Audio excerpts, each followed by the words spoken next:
what is fascinating for me about Argentina is the fact that they were able to channelize the rage of the working people, the truthful rage that was accumulated because of the disaster of the left in Argentina.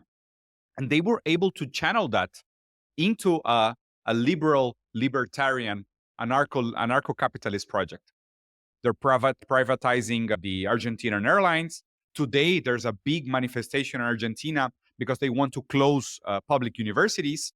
They want to leave everything to the hand of the market. The shock policy produced at least, and of course, these numbers are debatable depending on who's telling them, but at least 50% poverty. 50. So half of the country, half of Argentina right now, it's under the line of poverty. 1 million children go to bed every night on an empty stomach because of the shock politics of Javier Milei, a big reader of Rothbard, of von Mises, of Hayek, like all these, like, I swear to God, I had a stage of my life where I read all those books. They gave me nightmares, man. They were fucking insane. Like neoliberal and truly libertarian economical thinkers are monsters. For me, these are boogeyman stories that we should tell at night for our governments in the rest of South America. This is the path we need to avoid. We are getting royally fucked over 100 years from global companies instead of resorting to alternative political models like Russia, like China, like Laos, like Sri Lanka, like Vietnam, that can actually think ahead 15, 20 years and actually build a country to actually move 800 million people out of poverty. 800 million people out of poverty in 70 years. Like, beyond ideology, who the hell can say that? Well, I think Russia and China have extremely different models. I wouldn't put Russia in that category. I think Russia is a neoliberal state. In terms of like their economic policies, I see it as like kind of... Yeah, still an oligarchy, very much an oligarchy, closer. In economic terms, I agree with you 100%. But at least they are setting the stones necessary for sovereignty to stop foreign intervention. I mean, if it works for them or not, ask the Russians. Don't ask me. Ask the Russians if they like it or not. Why Putin's popularity is so high? A lot of them are moving, actually. Like, they have a very high emigration rate. Then they will collapse. A lot of them are moving to Georgia. If it's true, they used to say the same thing about China. Then I don't think that about China. I think China is on the rise. I think it's actually false to kind of group these countries together, because I think it's a trap a lot of leftists fall into, because the Western media tends to group all these as like the boogeyman enemies. So as a result, sometimes it's tempting to be like, take the contrarian position and, defend both. But I think Russia and China are so separate cases. Yeah, like, I agree. I think China is doing a lot of things right. They have a lot of problems, but I think overall, like, net positive by a mile. I can't say that about Putin and Russia. Like, I just don't see that. I see most Russians who leave Russia, like, overwhelmingly negative opinions. Whereas what I've seen from Chinese who leave China, it's a kind of like some complaints, but they're like, they've done a lot of good things. Like, it's less complaints. I generally see a positive or neutral opinion. But migrant opinion is not an indicator of anything in that sense. Like, what we're measuring is life expectancy, like how much they support their government, stability, developing social productions. What can I say about Russia? Of course, it's very much different from China. Very, very different in a lot of ways. But in one thing that is fundamental, they're very similar. And that's why they're working together. You cannot say they're completely different. And at the moment, G2, the real two big countries ruling geopolitics in the world is Russia and China. How come they are so good at working together if they're so different? At least in one thing, they're similar. They're anti-liberal. Well, I don't think that was true actually whatsoever until the Ukraine war. The Ukraine war pushed Russia into China, and before they were very reluctant to work with each other because they were respectful but less cooperative. But I don't think it's 2014. I think it was 2014. After the coup d'etat in Ukraine, I will give it to you. You're listening to One Dime Radio. Become a patron at patreon.com/onedime to support the show and get access to extra content. We think that ideology is something blurring, confusing our straight view.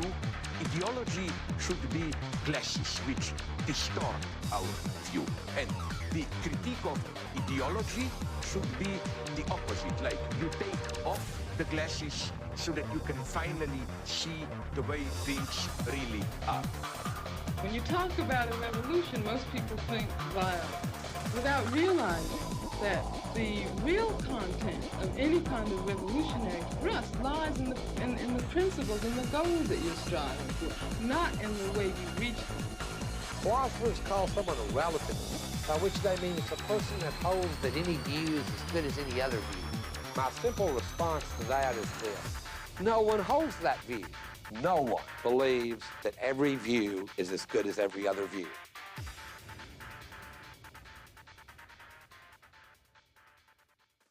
Welcome to One Dime Radio. Today I am here with Diego Ruzarin, a massive Latin American commentator. You would say Marxist-Leninist, Marxist? Would that be fair to say? Definitely materialist. I don't know if Marxist-Leninist. I'm a true Marxist. Sure. And you have an absolutely huge platform. And I'm surprised I hadn't heard of you prior to hearing about you through Plastic Pills, one of my friends.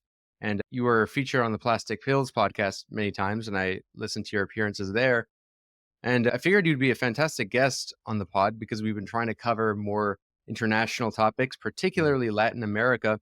The day we are recording this, Claudia Sheinbaum became the new Mexican president, the first female president, and part of the same left-wing party that has governed for about 6 years or so. And Diego is a controversial guest. I'm still not sure why, but I'm sure that the more popular you get, the more hate you get. I'm guessing maybe it's because you interviewed Nicolas Maduro and RFK. Maybe that's why. I don't know. Maybe. Maduro had you on his podcast, which is wild. Correct. That's fascinating. That must have been an experience. But before we delve into the main topic of today's show, which will be on the Latin American left more broadly, all the different left governments, and I want to get someone who's very familiar with the region, being a Brazilian who's based in Mexico, to give his takes on all of them. But before we get into that, Diego, would you like to introduce yourself and kind of what you do? Sure. So, I mean, beyond what you said initially, I don't need to add too much. I mean, I'm a designer by formation. I'm currently doing my postgrad in critical theory and post-structuralism. I'm based in Mexico. I was born in Brazil. My family is from Italy. I have 2 kids, a wife, a home, no pets. I absolutely obsessed with philosophy, especially materialism, for a very long time, even though I have read quite a lot more than just materialist philosophers. In the past, 3 to 4 years, I've been fixated in studying the success of China and the rise of the Chinese Communist Party and the way they apply Marxism-Leninism with the Chinese characteristics. And I've been joining different thinkers from around the world, mostly the Iberophonic world, the Spanish-speaking and the Portuguese-speaking world, to discuss about geopolitics and to come up with a geopolitical platform that can actually sustain our future and provide us with a path forward. And regarding the comment you made at the beginning, why people haven't heard of me in the US, is that I think already in the US, you have very prominent geopolitical thinkers and, these commentators as you introduced me. And we also have huge figures and huge commentators. And it's weird to me that the two worlds are so disconnected. Like the Anglosphere, like the English-speaking world is very much an echo chamber where you guys think like internally and you have like your stars and your directions and your references regarding left, right, communist, and whatever. And in the Spanish-speaking world, we have our own. I think we are more exposed to your figures than you are to ours. But when you judge by numbers, we are very much comparable. I think, like some people have told me, like just to give people a reference, I'm doing a little bit of what Hassan Piker does in terms of size. But my platforms is not. I don't necessarily spend too much time in Twitch. I'm much bigger in Facebook, YouTube, and Instagram and Twitter. But overall, around 10 million followers, I would say. And the impact is pretty much from Mexico all the way down to Patagonia in the south of Argentina. And I also have a lot of followers in the US and in Europe, in the Spanish-speaking countries. Yeah, you have like 1.5 million subscribers on YouTube or something like that. It's definitely over 1.5 million, which is insane and speaks to not just your success, but also the popularity of left politics in Latin America. Because I think if you compare America, I'm based in Canada, but if you compare America, it's still a huge country with a huge population. The left-wing creators aren't that big. I mean, I think the biggest ones that exist are Second Thought, who hosts the D program, which you were actually on. Well. He might be the biggest one, and he only has 1 million, which is crazy. But I'm curious to learn more about the Latin American left. I've been learning a lot about its history for a while now. Sure. I think it's useful for the audience to kind of get exposed to what's going on right now. I guess we'll start with the country that you are currently based in, being Mexico, being highly relevant, especially given the recent election. I'm curious in general what you think of Morena, because I was surprised. I just thought they were kind of like a centrist, reformist, liberal party. And I was surprised that a lot of Mexican Marxists I talked to seemed to kind of tactically support them. Like they thought that it was they were very enthusiastic, even though they said, it's not Marxist or anything like that. But Yeah. I'm curious what your take is on Morena, AMLO, being the previous president, and the current new president taking over the new party. Yeah. So I would like to begin with, let's say, gently pushing back on the notion of the left. And I've trying to restrain myself from using this formulation of left and right because I don't believe it's necessarily sorry, I have a bad throat. I don't believe it's necessarily helpful as it used to be to talk about left and right. Overall, left and right is a division within liberalism. And I don't think any political position within liberalism it's necessarily emancipatory, neither subversive, neither even incremental enough to provide a path forward. I think even the way you mention it in your control opposition video, I think it's closer to the truth. In us discussing left and right politics, it's mostly a distraction from the real topics that will actually provide a change to material reality. And in that sense, I consider myself a true Marxist in the sense that I still believe dialectically that the material basis provide or create or paradoxically determine the ideological superstructures. So having a discussion between left and right it's a normative discussion. It's not a positive discussion in the Kantian sense. It's a normative discussion because people are very much interested about the outcomes of policy, but they don't necessarily understand the variables that produce the outcomes. So people are fixated with the notion of equality, and then they even dumb it down to this notion of equality of outcome and equality of opportunities. But it doesn't matter. That doesn't matter. Equality, it was never a goal. Equality, it's one of the possible outcomes given the given relationship between the notions of property that we have in the material basis. And what do I mean by this? If we analyze the left in Latin America, taking back to your question, most of the leftist projects in Latin America, they're social democrats. They're liberal democracies, bourgeois liberal democracies, all of them. And they have more or less populist discourses to distract people with social causes. And at the same time, with a sleight of hand, they hide from us the true changes that will provide a real change in material conditions that will eventually lead to a transformation of society. So this main object that is hidden from the political discourse nowadays is property. So nobody talks about property. Everybody talks about inclusion, justice, redistribution, taxation, equality, identity politics, whatever is the current trending topic. But nobody talks about property.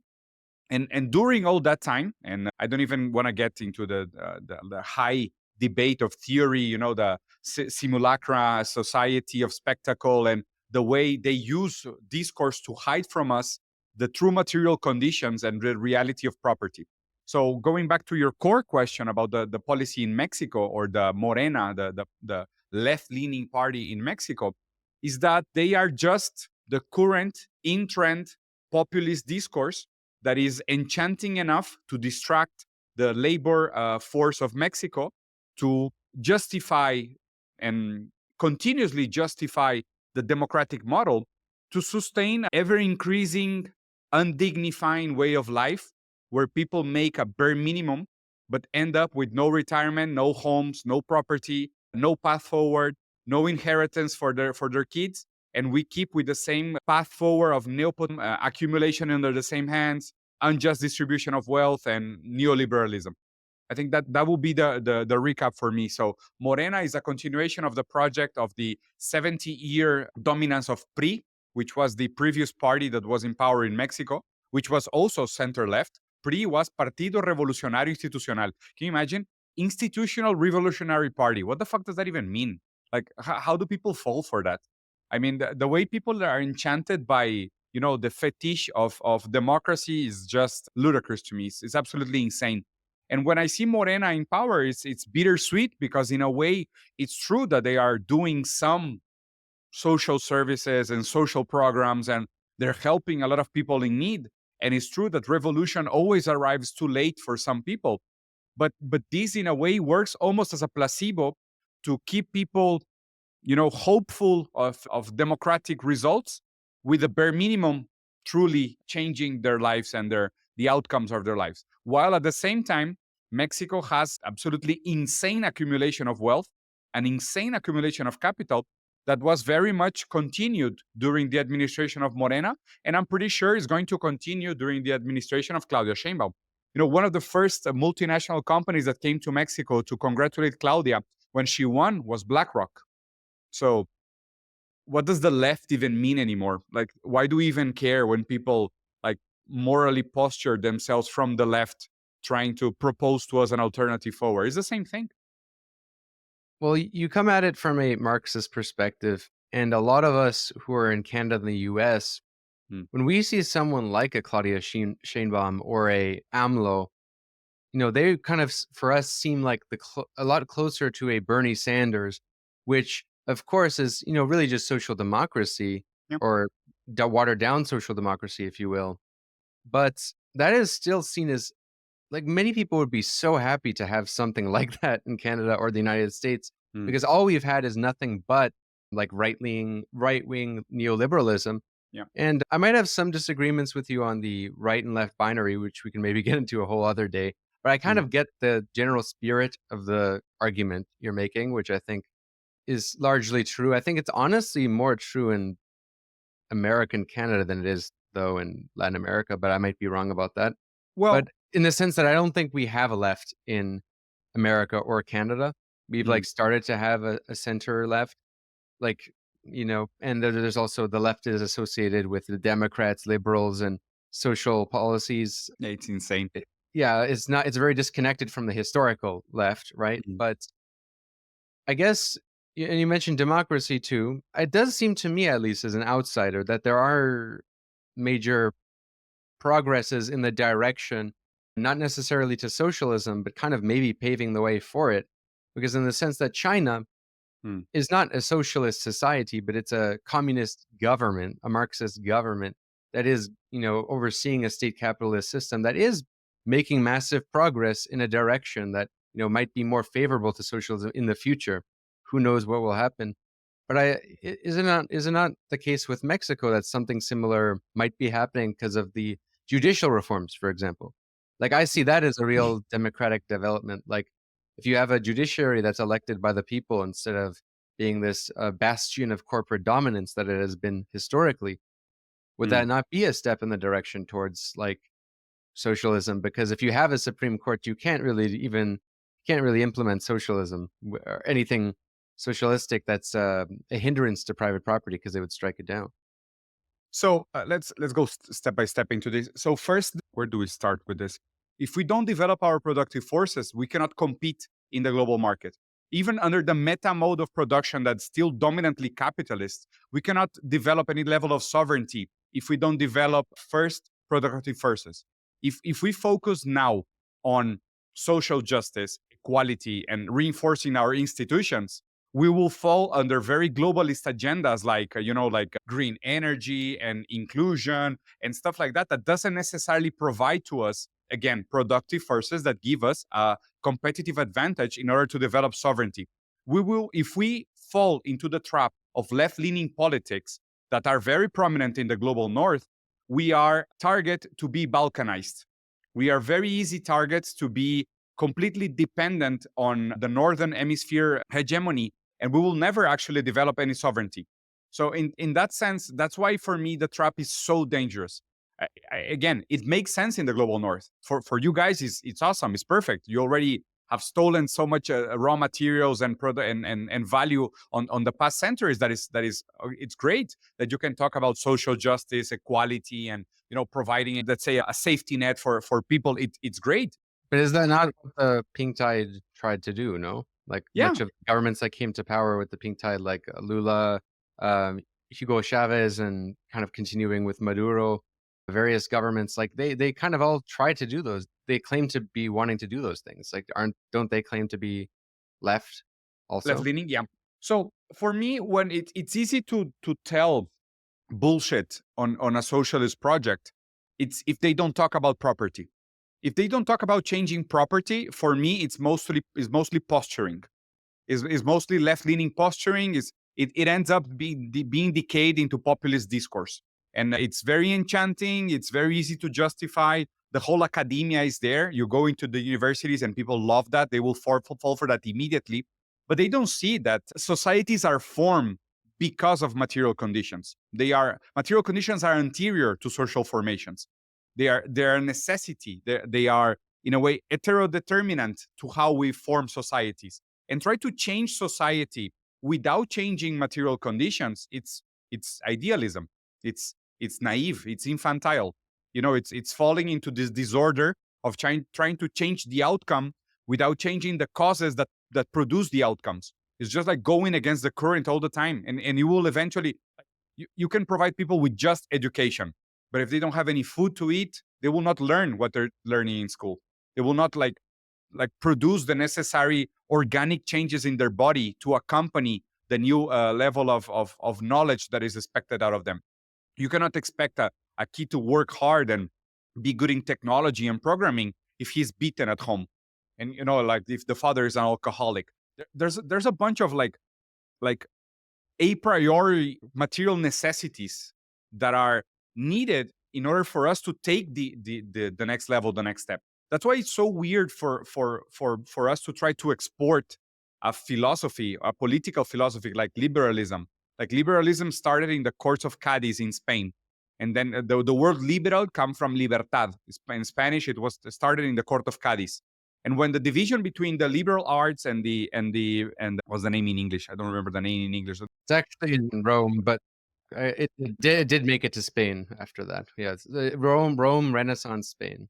Yeah. Well, arguably, because the origin of the world liberalism is Spanish, artes liberales, and then it was actually exported to the rest of Europe, but it started in the court of Cadiz. I have a friend, a philosopher, like a PhD in aesthetics, that has a very, very good books about the history of liberalism as a train of thought. Of course, you can trace it back much before Spain, but coining the word liberalism comes from the court of Cadiz in Spain, and the division between the type of liberal arts and other crafts and trades. But then again, try to export that. And the process of colony from European countries into South America, they exported liberalism and, in a way, of course, capitalism as an extension, because capitalism is the economical philosophy of liberalism as a political model. They exported it as a moral framework, not necessarily as an economic model. They use it in order to provide a moral framework of competitivity to make indigenous people work harder, to provide more surplus value to be extracted out of the colonial model. And in a way, if you are like rigorous on the characteristics of the definition, today in neocolonialism, which is just neoliberalism and the free market logic, neocolonialism is still the same in the sense that the US is very much a protective market. It's a nationalist state, very protective. They impose tariffs on Chinese cars, and like they tax you, and they impose sanctions and whatnot. They're not truly a free open market, but they impose the free market ideology on their colonies. so they can extract more added value from the colonies. That's why I'm so anti-liberal to the core of my bones. Like, even when it's left-leaning liberalism, I know it's a Trojan horse. Because left-leaning liberalism is just capitalism with a friendly face. But if we don't go and we don't have a discussion about property, then we're still getting fucked. We're just getting kissed in the cheek before. So there's a few things there. I would push back on anti-liberalism. I think Marxists should be post-liberal, not anti-liberal, in the sense that it's trying to go beyond liberalism, because liberalism, first off, being associated with free market, there was already disagreements within liberalism as it emerged about that. Like the whole reason why Ludwig von Mises and Hayek wrote the books on classical liberalism and coined this term classic liberalism was to differentiate themselves from, this other liberalism that was more statist. Neoliberalism versus novo liberalism. Right. But like this distinction was made by them precisely to kind of obfuscate the real history, because there was always division about what liberalism was. Like property was always a part of liberalism, right? But this idea of like free market is not necessarily part of it.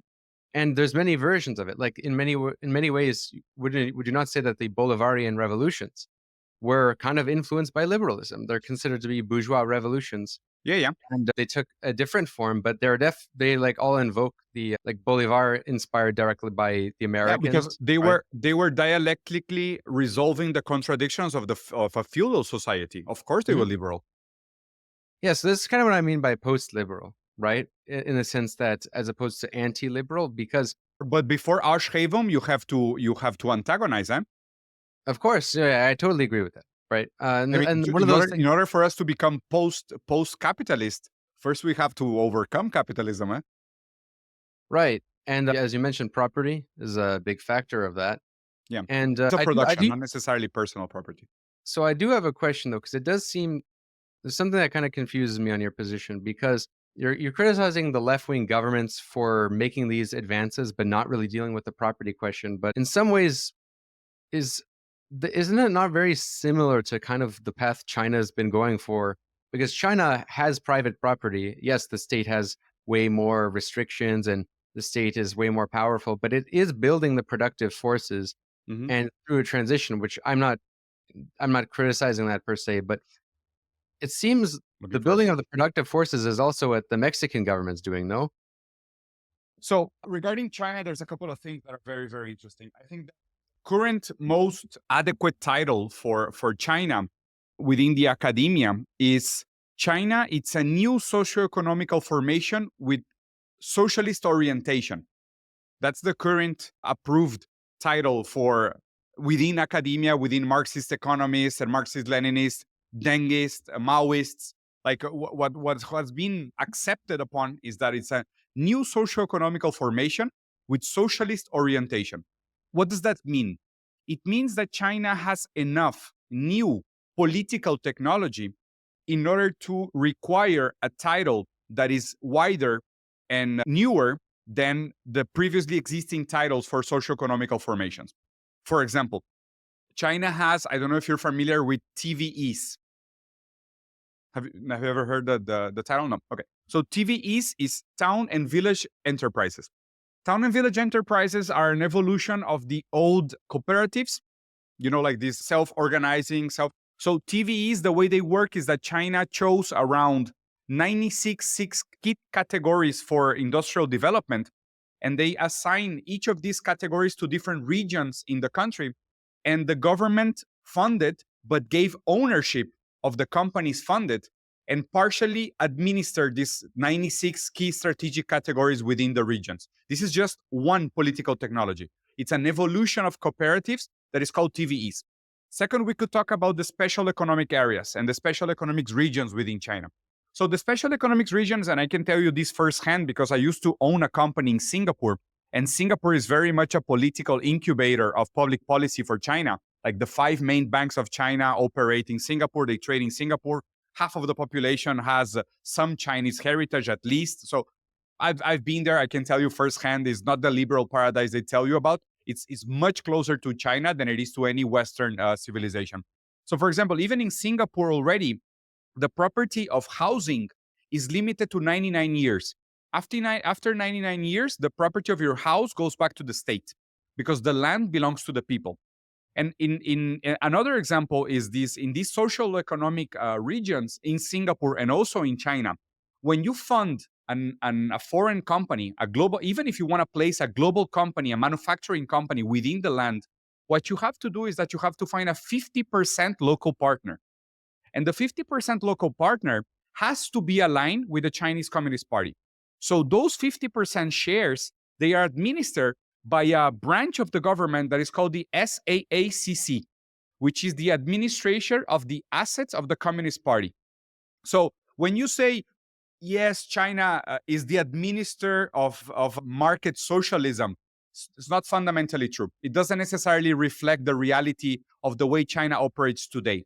China, it's very much orientated towards socialism. And about what I told you, what about the means of production and the ownership of the means of production? So you can produce tomatoes in China. That's nice. Probably the government of China is going to half own the land, is going to help you and provide you with resources to make your production more efficient.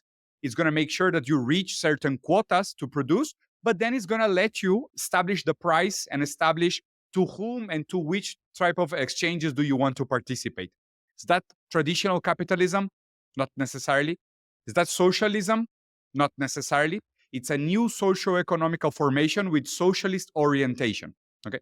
So in that sense, what is different from the rest of the world and the left that we bring again and again up to the conversation? That in South America, nobody's talking about owning the means of production. When these governments, they say, okay, like for example, Claudia Sheinbaum, she says, we have this very good opportunity of nearshoring because the US and Canada, they're going to use our cheap labor to produce, and then this is going to create great paying jobs and whatever. Okay, so great. So Tesla comes to my city. I'm in Monterrey, in the north of Mexico, where Tesla wanted to establish. That's where I last visited. Okay, cool. So next time you come, we go for a beer. So Tesla comes to Monterrey and they say they want to set up shop in the city. Nice. Okay, so first they negotiate a 10-year exemption for tax paying. Then they say they're going to create 3,000 jobs, but those 3,000 jobs are low-paying jobs with no intellectual capital. So people are not going to get trained into how to produce Tesla cars. Not like in China. When Tesla settled up in China, they hire a bunch of people, but because of TVEs, TVCs, the SACC, and the special economic areas, and like 100 extra commercial policies that I'm not mentioning right now, what they did is that they taught the Chinese people how to produce electric cars. And because of the funding of the Chinese Communist Party to a strategic category like electric vehicles, today we have BYD. And BYD is destroying Tesla in every aspect. Now, Tesla has to buy BYD cars, break them down, and reverse engineering the innovations that they're doing in China. Because what they did is that they leverage cheap labor and cheap hand capacity for production in exchange for equity and intellectual capital. This is not what we're doing in South America, and this is not what left-leaning governments do. What left-leaning governments do is that they prostitute cheap labor in exchange for capital for big capitalists. It's completely different. It has nothing to do with what happened in China. Isn't that what Deng did though? Like that might be different from China now as it's advanced, but that's exactly what Deng did, right? In the 70s, not today. The point is that why do we have to keep doing the cheap labor prostitution that we have been doing already in South America for the last 70 years? Why do we still have to do it if we already know these political technologies exist, they are proven, we know how to do it, and through BRICS, we can actually leverage them and replicate them in our countries? So which governments in Latin America do you see is getting closer to the Chinese model, if any at all?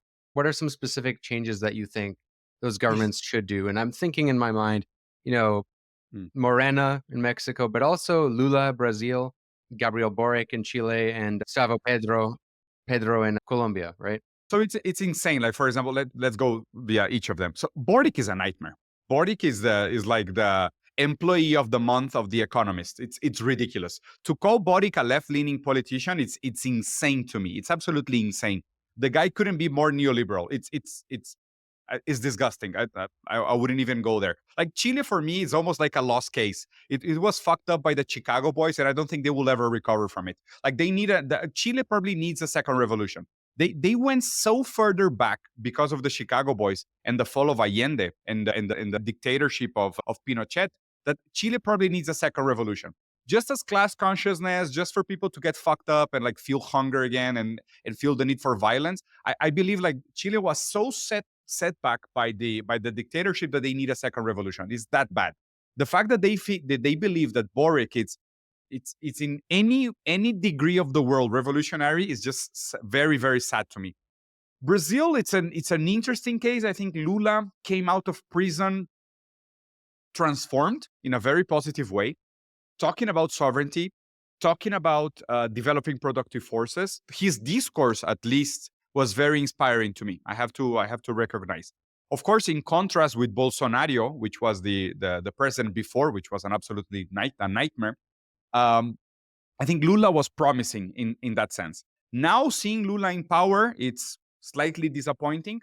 I think his geopolitical position towards the election in Venezuela were sad and in a way very, very. He was very coward in his. He didn't support the re-election of President Maduro nearly enough. He fell to the discourse of OPEC and the discourse of the United States, which was absolutely sad. It was depressing. And there are other internal policies in Brazil that are worrying to me. Right now, they are doing something to increase the tax captation in the country because they don't have enough money to administer the country. And instead of raising taxes to billionaires and millionaires in Brazil and raising taxes on capital, what they're doing is that they're punishing heavily the middle class and the working class. And that to me is already an indicative of a fake leftist project, or the way I will say it, it's a true leftist project, but it's a liberal project nevertheless. Okay, because it's working on the outcome, it's not working on the causes. It's just working on the end result. It's like working in reverse when you do left-leaning politics. So in that sense, that's the disappointing part for me for Lula. What is good for me about Lula, what I think it deserves to be praised, is that he's very much a team player when it comes to BRICS geopolitical decisions. He has been strong with his support for Russia, for China, and in the different conflicts at the moment. But with the small, mishap of the way he treated the elections in Venezuela. And then going to Petro, it's interesting because at the beginning, the project for Petro was inspiring. It was also very good. But then he gave a couple of speeches about asking the US for help to take care of the Amazon, which is like suicidal if you know a little bit about the history of the way the US prays over the resources in the south of the world. So it's slightly suicidal to ask for the US to intervene in taking care of the Amazon. I wouldn't trust them for a second. This was worrying to me. And then lately, he has been very energetic condemning the genocide of the Palestinian people, which I applaud. But then we see him like congratulating Joe Biden and taking pictures with Jill Biden. And it's like, dude, they're the ones sending the weapons. Like, you cannot reconcile those two discourses. It's impossible for you to condemn Israel, which I agree. But then at the same time, congratulate Biden. It's absolutely insanity. It's insane. You cannot applaud the Democratic Party because the Democratic Party has been crazy, vampiristic warmongers for their past administrations. They have bombed without any repercussions in their last terms. It's insane, So that's why Petro, it's a confusing project for me. I think Petro has a very hard political panorama in Colombia. He's probably going to be victim of a coup d'etat before the end of his government. I think the capitalist class in Colombia is very strong, very much connected with the Zionist lobby, very much connected with the CIA. They're super well funded. And the fact that Petro tries again and again to resort on the fourth power, the fourth Bolivian power of the people, it's risky to say the least. And if he doesn't become a stronger geopolitical player with the geopolitical blocks of BRICS opposing the Anglo-Franco sphere, I think he's going to be a weak link that is going to be a target for another coup d'etat in South America. And Milei, what can we say? It's an absolute disaster. It's a catastrophe. Before you go into the meme lord Javier Milei, I do want to just pause on what you were saying about Colombia, because if there is a threat of a coup d'etat on Petro, it must mean that he is doing something somewhat radical that they don't like. And I'm curious what he is doing. It's just a matter of cost benefit. I don't think it actually transforms you into a martyr to be a victim of a coup d'etat. For the US, what is cool about capitalists is that their logic is very simple to see through. It's an Excel spreadsheet. What is cheaper, to make a coup d'etat or to keep like funding political opposition to win the next elections? If to win the next election is more expensive than to fund a coup d'etat, we just fund a coup d'etat and that's it. It's cheaper. It's money saving. It's a 2-for-1 special from the CIA. So it doesn't necessarily transform Petro into a martyr. It just means that funding a coup d'etat is cheaper than funding a political opposition that can actually win an election.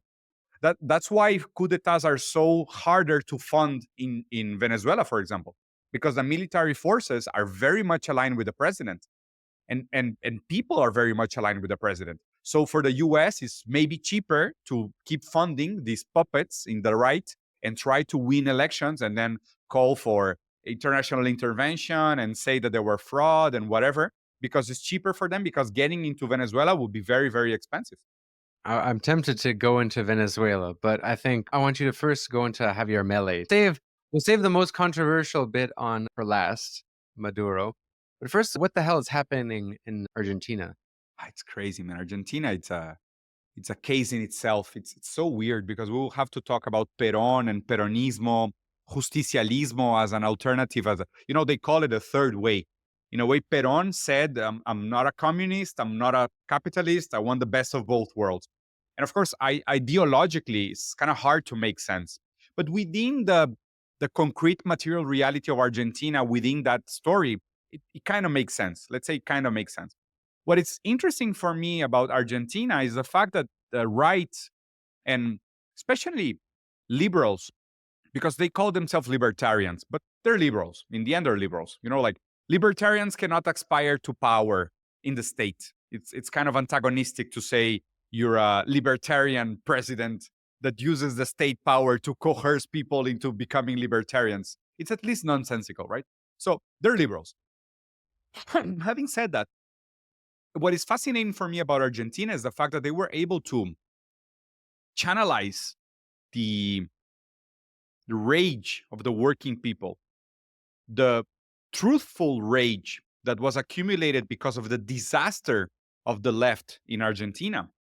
And they were able to channel that into a liberal, libertarian, anarcho-capitalist project. It's like saying that it was not enough freedom for the market. That was a problem.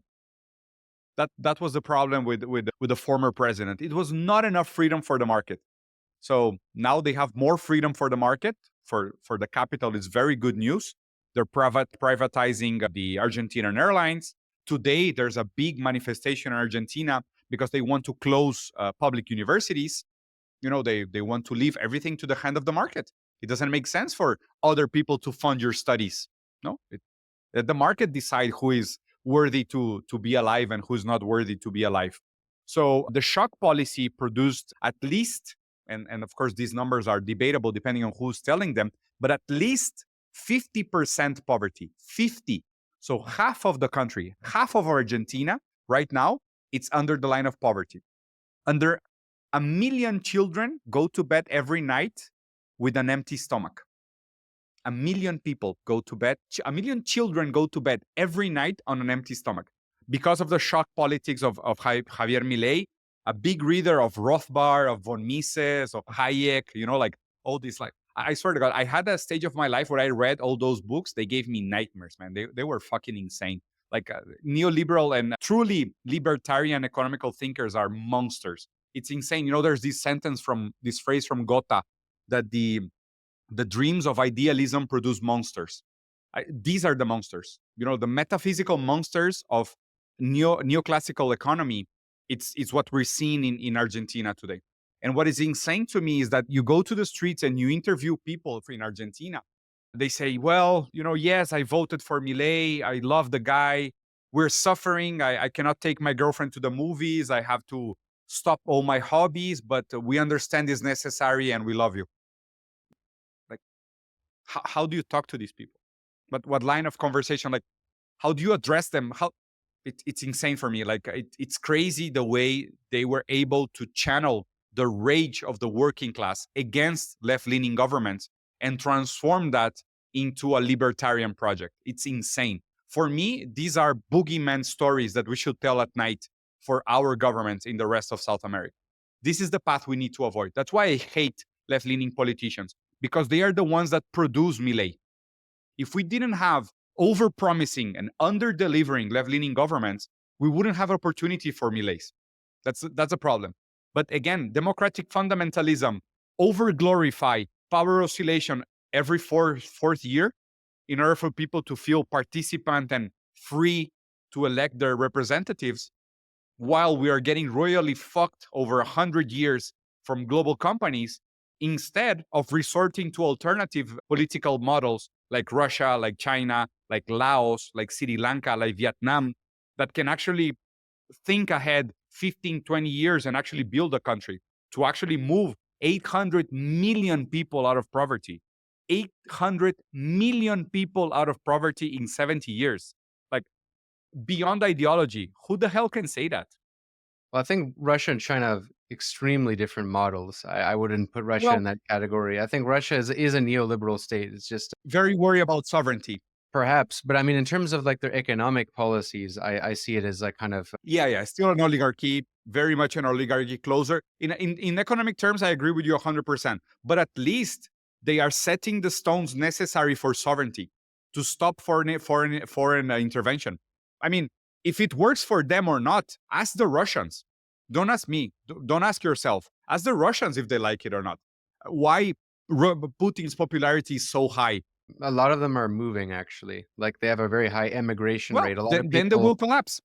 Then they will collapse. A lot of them are moving to Georgia. If it's true, they used to say the same thing about China. Then I don't think that about China. I think China is on the rise. Like, I think it's actually false to kind of group these countries together, because that actually, I think it's a trap a lot of leftists fall into, is because the Western media tends to group all these as like the boogeyman enemies. So as a result, sometimes it's tempting to be like, take the contrarian position and, defend both. But I think Russia and China are so separate cases. Like, I agree. I think China is doing a lot of things right. They have a lot of problems, but they're, I think overall, like, net positive by a mile, I can't say that about Putin in Russia. Like, I just don't see that. I see, like, most Russians who leave Russia, like, overwhelmingly negative opinions. Whereas what I've seen from Chinese who leave China, it's a kind of like some complaints, but they're like, they've done a lot of good things. Like, it's less complaints. I generally see a positive or neutral opinion. But migrant opinion is not an indicator of anything in that sense. Like, what we're measuring is life expectancy, like how much they support their government, stability, developing social productions. If migrant opinion was an indicator of a wealth of a country, that's why Venezuela is like that. Because everybody that leaves Venezuela becomes a critic of Venezuela. But people internally vote to re-elect the president. So, like, what can I say about Russia? Of course, it's very much different from China. Very, very different in a lot of ways. But in one thing that is fundamental, they're very similar. And that's why they're working together. You cannot say they're completely different. And at the moment, G2, the real two big countries ruling geopolitics in the world is Russia and China. How come they are so good at working together if they're so different? At least in one thing, they're similar. They're anti-liberal. Well, I don't think that was true actually whatsoever until the Ukraine war. The Ukraine war pushed Russia into China, and before they were very reluctant to work with each other because they were respectful but less cooperative. But I don't think it's 2014. I think it was 2014 after the coup d'etat in Ukraine. I will give it to you. Well, it's because I think they're actually, in terms of pure game theory and geography, they have more interest against each other. What I think pushed them to each other was simply the Ukraine war and the Taiwan situation. They have a kind of temporary mutual enemy, you know? I think that's what pushes them together. Not the anti-liberalism, because prior, Russia was way more trying to befriend the United States, and so was China. And in many ways, it was America who kind of pushed Russia away Yeah. from an alliance. And same with China, you could say too, because really, like, they're scared of microchip sovereignty, like the fact that if China has control over Taiwan, they have the microchips. And America is willing to kind of sacrifice any attempt at, a good alliance with them over that. But I don't think, it's really like anti-liberalism that unites them. I mean, Iran is also anti-liberal, and Iran was actually very hostile with the Russian government up until the war in Ukraine, in which they, needed more drones to buy from Iran, and then vice versa. Yeah. I think like historical and geopolitical conditions are contingent in the sense that we cannot stretch those statements too far back or too far forward. At the moment, they are friendly because of contingent conditions. And in that sense, you can go back to Dugin. Dugin was very much an anti-liberal for a very long time, and he was very close to Putin. And you can argue how much of Dugin ideology is actually transparent in Russian public policy. And I will grant you the fact that maybe not all of them are Duginist in ideology and in a sense. But it's true that even though the Russia tried to join NATO, they were very much willing to join the developed world. But that world doesn't exist anymore. The world from 2000 after the crash of 2008 forward, it's a survival of the fittest of capital. Like it's killing or getting killed. Like at the moment, the US is sacrificing their allies in order to survive. They're sacrificing Europe, and maybe you guys are next, or Mexico is next because we're too close. We're going to be sacrificed as well in order to ensure the survival of the US as a model. And the rest of the world, the excludeds, have a lot of in common. Like I can tell you this firsthand because I have these conversations with presidents and ambassadors. In the end, is like, let's use this metaphor. There's a bully in school, okay? And on Fridays, you choose a secondary exit of school in order to avoid your bully, right? And then next Friday, you see other 5 guys avoiding the bully using the secondary exit. And then 20 guys, and then 50. And then you say, hey, why don't we get together and beat the fuck out of the bully?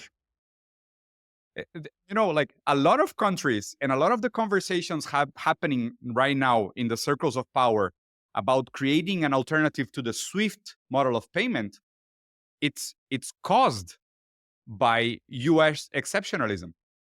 So the US policies after 2008, the increment in sanctions, Russia has 19,000 sanctions. 19,000 sanctions, all of them unilaterally imposed by the US. Venezuela has 900. And then North Korea, Cuba, China, okay? The most sanctioned countries in the world. Even if they are different stories, different material conditions, different situations geopolitically, different interests, they have much more interest in creating a new pacific coexistence and respect of sovereignty than they are into participating into the liberal hegemonic narrative imposed by the US with bombs and invasions and coups d'etats.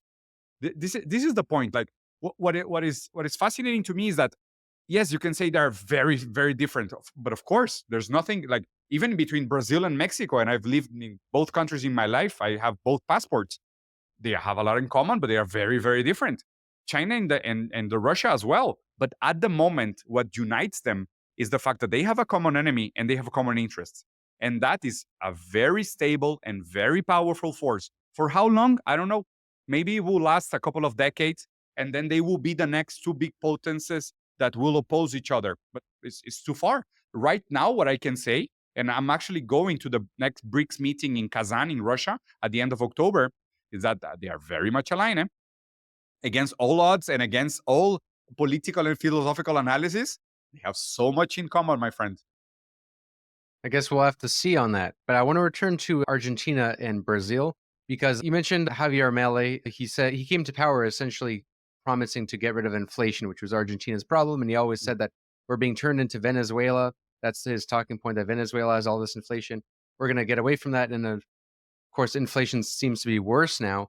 I want to ask you about Venezuela more broadly, because I think Venezuela's failure, and part of it's not its own fault, but part of it is. But I think a lot of it isn't, being sanctions. Venezuela's failure is kind of, I think, what enabled that in many ways, a lot of these talking points to become popular.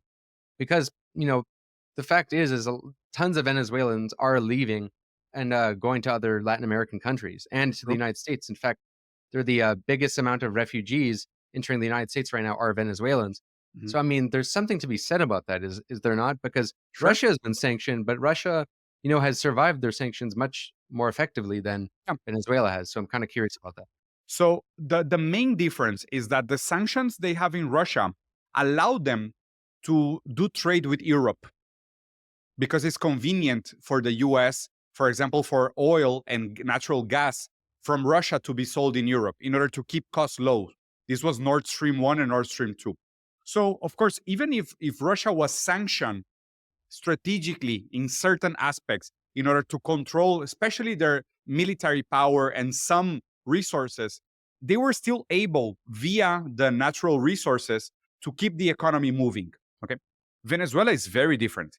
The Venezuelan economy cannot open bank accounts anywhere in the world, anywhere.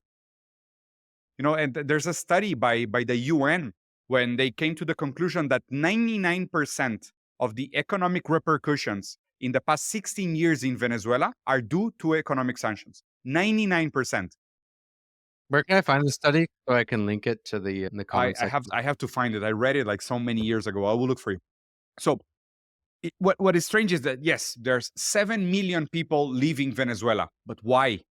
Because it was horrible to live there. Because you couldn't buy anything.